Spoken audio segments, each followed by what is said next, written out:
confident. I don't know if I put him in the great category yet. In reverse, though, I will tell you that the counter to that argument, if you were not a Buckeye fan, would be to say to me, well, how good is Texas?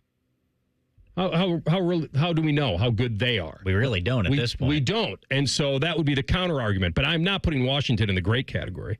I think they have a great home atmosphere. I think they have I think they have good weapons. I'm curious to see them. I like when Ryan Day, he almost went full, I don't know how much of a movie guy you are, and this is old, but in Rambo, when Colonel Troutman came in and he was discussing Rambo, and it was just like, when Ryan Day was talking about don't worry about style points, he's like, win the game, period. And he said it twice. All I kept thinking was Colonel Troutman, to dispose of the enemy, to kill, win by attrition, period. And Rambo was the best. Like, I expected him to break into that. How did the presser strike you today? I'm kind of on the same page as you when it comes to it. What's he supposed to say when it comes to a matchup like this? I think the number one thing, right, is seeing what the young quarterback looks like on the road in a hostile environment. You said they've got a good atmosphere there at Washington. Their stadium right on the water. That's what it's going to be for me. And that's what it was to start the season against Texas, right? How would Julian Sayin handle that environment? I was really impressed. I was at the game. I was nervous as heck just to see what he would look like. And, Ohio State's got their butts up against the goal line, and Julian Sayin's calm, cool, and collected, delivering accurate balls. Now it's a little bit different going on the road for the first time. I do think it's important. The style points thing doesn't matter at this point. I don't think it matters really when you get to the Big Ten slate. That's winning games, period, like Ryan Day just said. So if you can go on the road and win this game, it's a positive, right? If you can do it with style points, then you're really cooking with gas, I think. So what's my takeaway from what Ryan Day said right there? Not a whole lot, because what are you supposed to say going into a game that you're supposed to win, right? All that matters this week is how the young quarterback looks in a hostile environment. I was sensing today, Dylan, that Ryan Day seems very comfortable now. And certainly he should. He pulled off one of the great comebacks of all time, winning the playoff and coming from the seed they did and winning those games in a row against the teams they beat. He always had talent. I'm not saying that he did it with some underdog team. He did it with a lot of talent, but it was a surprise for people because a lot of people thought he had lost the team after he lost to Michigan again, and maybe their minds would be melted and they wouldn't be able to pull that off. But what I was sensing today is that maybe in the past or early in his head coaching career, he would have been caught up more in style. That he would have been hearing the voices. You have NFL talent, throw the ball to him, take shots, take chances, show highlights. Let's see it. Now, it's hurt him in the Michigan game. Yeah, that's where my mind went. That's the counter. It has hurt him he buys more into, I think it finally, after winning a title, he's gone through this evolution of, well, the most important game is Michigan. Got to win Michigan. How do you win Michigan? You got to run the ball. You got to be tough. You got to play defense, but don't make any mistakes. Let's play not to lose and just win the game. Michigan's not about style points. It's about winning the game. And anybody that wins the rushing battle wins this game. So we're going to hand this ball off, and we're going to win that stat no matter what, because if I win that stat, I win the game. He gets caught up in that, and they lose the game, a close game, against a team that probably shouldn't have been with them toe-to-toe offensively. Obviously, that's the only way Michigan could have won that game is the way they did. Now, he's got a young quarterback, and I think he feels he can lean into, I can pick my spots. I don't need to try to win Jeremiah Smith the Heisman this year. That's not my goal. My goal isn't to win him the Heisman. My goal is to win another national championship and hopefully beat Michigan along the way. And the proof I have of this is that when C.J. Donaldson stepped out at the 4 last week and was 4th and 3, so it's a 4-point game early third. You're playing the Bobcats. You're at home. Full crowd. What did Ryan Day do? He had enough of going for it. I'm taking the field goal. I'm going up 7. I'm going to get a touchdown lead. I'm not saying he was worried about losing. What I'm saying is that's the proof to me. Because 4th and 3, if you don't get it and you're still up 13-9, you're leaving the Bobcats inside their 5-yard line. I think he would have done that in years past. I think he would have felt like he had to. I think he would have felt he had to prove something. And I think that when you don't go for it, and we saw Dan Campbell, he always goes for it. But sometimes as a head coach, you need an evolution this is just dime store analysis, that sometimes it's okay to tell your team we're taking points versus everyone else that tells me, oh, if you kick there, you're sending the subliminal message to your team that you don't think they can get it. And you're playing to a weakness. Him kicking that field goal and going up 16-9 against OU, to me, was a very untold story of that game. Do you guys remember what Matt Nagy's play sheet used to say on it when he was the head coach of the Chicago Bears? BU. I think that's what Ryan Day is probably found right now. You can hear it. Yeah, like I feel like the Buckeyes are becoming Ryan Day, and you saw that the team kind of took his identity throughout the playoff last year, and now that he's done that, and I do think early in the season you see the confidence in Julian Sayin that allows him to do things like, hey, we're going to take the points and kick right here because we know we can fall back on what this team is, and really the non-conference slate is for figuring that out, right? Who are we this season? Who can we be? And I don't think that Ohio State feels it has to fit some mold because they've kind of discovered that. They can do a few different things. I still think they're kind of figuring out who they are when it comes to running the football and, figuring out some things on that offensive line. But all of this comes back to what can we fall back on? Well, we know the quarterback is calm, cool, and collected. He's accurate. We have great weapons on the outside. We can always fall back on that. We don't need to press. And obviously the defense being tremendous last season and tremendous early this season, I think really helps that. It takes a lot of pressure off of the offense and feeling like, hey, we do need to go for it here. Hey, we do need to get a touchdown here compared to, kicking an easy field goal. So I just think it's that Ryan Day, he's confident. It's the same thing, and I'm sure we'll talk about it later in the show. For me, I call them all rookie quarterbacks, but quarterbacks on rookie deals, these young quarterbacks, it just takes time, right? Like a guy needs 3, 4, 5 years, maybe even 6 years. Look at Baker Mayfield right now. These quarterbacks need time in the NFL to figure out how to properly manage a game. I think head coaches are the exact same way, right? And for Ryan Day, becoming a first-time head coach in college football, you're discovering who you are in that setting. He knew who he was when he was a college football player. He knew who he was when he was, a quarterback's coach or a passing game coordinator. Now he knows who he is as a college football head coach. So it's just about being you, and I think that's what the Buckeyes are doing now. The other part of this, for me, is the evolution of college football, and that it used to be a popularity contest to get in. You needed style points if you had the same record as somebody else. And whether it was the computers that figured it out or whether it's like human beings in a room deciding if you are great or not or better than another very good team.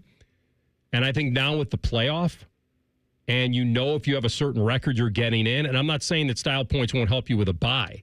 They might. It might help you, but you still have to get into your conference championship and win that to try to get that bye.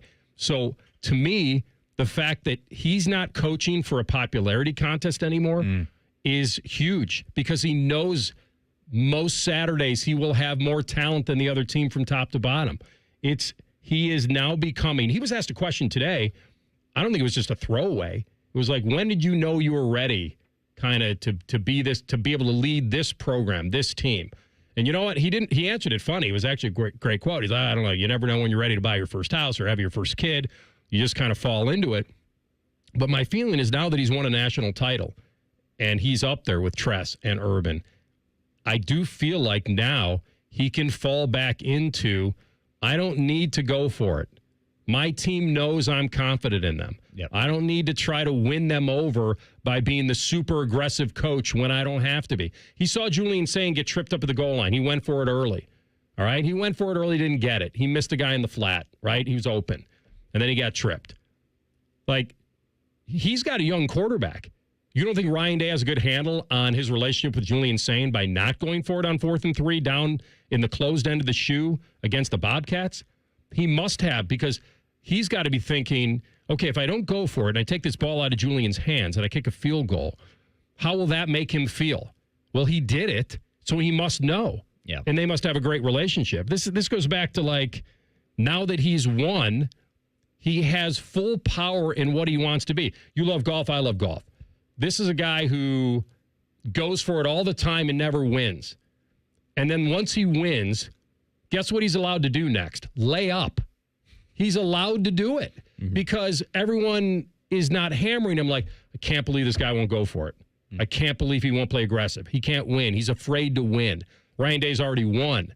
So now what he can do? It's the whole Bull Durham. You know what? You win 20 in the show, you can let fungus grow on your shower shoes. And the press will think you're colorful. Like, it doesn't matter anymore. But I think early on, he was in that mindset of, I've got all this talent. Now, it hurt him in the Michigan game, as we talked about. It hurt him mentally for what my theory was, that he was more into how that game is won all the time instead of letting it go. And then when he lost it and he had the kind of throw out the playbook moment against Tennessee and say, because the biggest regret is regret that you didn't go for it. And I think in the Tennessee game, 26 degrees, wind chill, here we go. They don't expect us to wing the ball around. Let's start it with that and let Will Howard throw it because we're going to go down swinging. Yeah. We're going down swinging because what happened in the Michigan game will never happen again.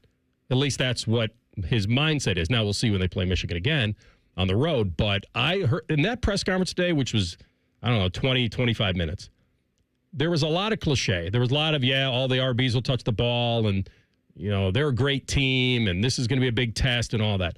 But there were moments in that press conference where Ryan Day shows you his personality and what he's become. And I think it's very cool. And I think I've said it on the show before. I think he's an easy guy to root for, but that's different than obviously he has to win the Michigan game. But I heard it today with him because he emphatically said, win the game, period. I've got a young team. I want him to experience things. Like I was talking last week in the OU game, in early fourth, they got the dagger. I think it was one-on-one for Tate, and he scored a touchdown. I think it was on second down or whatever. But there are times in that game where he was like, why shouldn't he get his kicker some work if he can? Because that kicker, he may need that kicker at some point. So sometimes not going for it isn't a weakness. It's I have other things, other priorities to think about. Winning a game, number one. Number two, let me see how my special teams handles this. Like, there's other moments, and I'm watching it. I think we're watching it unfold now post-national title. Yeah. Everything you brought up is intriguing there, right? Like, I just feel like there are so many different factors that play into what we're seeing from Ryan Day and who he's become. I found, your point about the expanded playoff to be pretty interesting there. I think that definitely plays a factor. It's more about winning games now than it is about style points because if Ohio State's a 1-loss, a 2-loss team, they're going to get into the playoff. It's not like, say you are Illinois now, who's lost a game, and maybe they lose to Ohio State. They're a 2-loss team when it comes down to it, maybe even 3-loss. If they want to be one of those teams that gets in at the very end, they're going to need style points. Because they're not Notre Dame. Right. So their logo and their brand is not Notre Dame. Notre Dame has a nothing schedule. Illinois has a chance to show something still. But that's the difference, is the branding. Illinois may feel like we can't just – I know he's a big ND guy. He probably thinks that they can win out and get in because they're Notre Dame. Mm-hmm. He does. Yeah, he does. But Illinois, I think, may have to – do it a little differently at times. Well, I mean, they got smoked, too. So there's another factor that they need style points. I don't know if the Buckeyes will ever need style points again unless we see a dip in the program, right? And they become one of these, I don't want to say even middle of the pack Big Ten teams, but not the elite, the upper echelon of the Big Ten. I just don't see that ever happening. Illinois' got one chance probably to get in, and that's beating Ohio State. That's probably their only chance. I said on Friday, we're doing the show Friday, and I said, if you're a Buckeye fan, do you want Illinois to win or lose?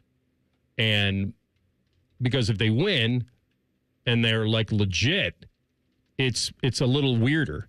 But if they lose and they're gettable, you may be more confident. But the fact that they lost and the way they lost to Indiana now makes Illinois the trap game. It wasn't the trap game in my mind when they were top 10. And certainly if they would have beaten Indiana, they could be top 5 by the time Ohio State gets there. Then, of course, it's not a trap game. Now, the weird part is Illinois knows their whole hype is attached to the Ohio State game. That's all they have. Well, they have USC. I don't think USC is going to get them in. It's funny you brought that up. So, looking at it now, currently ranked teams, it's USC next week, which is at home. And then a couple weeks after that, it's Ohio State, and then it's a bunch of unranked Big Ten teams. So, my question is, Notre Dame takes precedent over Illinois, correct? Because you're going to have we're going to get to the point, and I know that Not if Illinois beats Ohio State. No, but if they're both 10-2. Because, look, there are too many teams in this playoff because it's going to get to the point where we're debating between teams we don't even like. And I'm just trying to make sure that at some point we get to the conversation where people are forced to like Notre Dame because they don't like anybody else either. You know what Illinois needs to even counter that if they don't beat Ohio State is they need to push them to the fourth. They need to make that Make close. it a game? Yes, because what do you have? You have close losses against good teams. They need at least one. They, like Dylan said, they got their doors blown off at Indiana. I mean, annihilated. And so if they don't at least show something, they got to beat USC and take Ohio State to the wire and then win out and Honestly, be a two-loss team. Because we're getting to the point, and if they do go 10-2, and this is an if, maybe they lose a game that they shouldn't, but if they finish out 10-2 and we're talking about, all right, is Illinois 11 or 12, or are they 13 or 14? Are they in or are they out? I promise you they are going to have the worst loss out of anybody in contention for the college football playoffs. More of a trap game. This one coming up against Washington, an unranked Washington team on the road, Ohio State's first trip, or Illinois in Champaign October 11th, now that they look like a shell of what people thought they would be. I would still say that Illinois game. I do think now that it's kind of an interesting way that you've posed it earlier in talking about going on the road because, you know, now that Illinois has lost, they're desperate, they're dangerous. I think that makes this game against Washington that much more important to play on the road and make sure that you can handle an environment like that. I'm kind of with you in that before that, it's like, okay, you play your schedule, you feel confident about yourself, you go to Illinois and you see what happens, you probably win the game. To me, it just puts a little bit more importance. Hey, let's go on the road and make sure everything is good. Make sure all the operation is good. Special teams, you know, the 2-minute drill, all of this stuff. Make sure all this stuff is good at Washington because we're going to be playing a wounded team in Illinois in a couple weeks that it just makes them that much more dangerous. Like, I don't think... Listen, Illinois got blown out. I think Fernando Mendoza had 2 incompletions and threw 5 touchdowns. Like that's his weapons really were great that night too. That's not good for Illinois. But do I think Illinois is a bad football team? No. Do I still think they're dangerous? Absolutely, yes. And this is an Ohio State team that's relatively untested on the road going in. So for me, that makes it so much more important against Washington. Let's make sure we are dialed in on the road because the next one on the road is going to be a team that's desperate and wants to beat us. Illinois had an injury. Xavier Scott was out. Their DB, he's having a procedure. Like they had a targeting call early, and then it just snowballed on them. But my point about Illinois is this. Ohio State's going to get everybody's best, especially if they stay number one. Even if they weren't number one, they'd get everybody's best. There's a difference between expecting Illinois' best because you're number one than expecting their best because it's the only thing that saves their season. Mm-hmm. There's a difference to me. Illinois, if Illinois was undefeated, beat Indiana, and they would always give Ohio State their best because they'd be top 5. They have to live up to that. They have a great season going. Now I think they will come back and say there's only one way that we achieve what we wanted to, and that's to beat Ohio State. I think Illinois is the new trap game. And I think, Dylan, that's a good point because my takeaway from that game, I refuse to believe that Indiana is that much more talented than Illinois. My takeaway from that is Kurt Cignetti had his guys ready to go and Brett Bielema didn't. So it's not that Illinois can't be good. And you got to think, with Ohio State going to Champaign, that's probably going to be the biggest game that they had there in like 10 to 15 years. So Brett Bielema's got to figure that out to get it even close. Has a show ever been done on this station that didn't take a commercial in 3 hours? Because I'm willing to try. We'd get fired for it, but I'm willing to keep going. I don't think it's happening. Forget it. He's rolling. We'll come back. Fool's Paradise is next.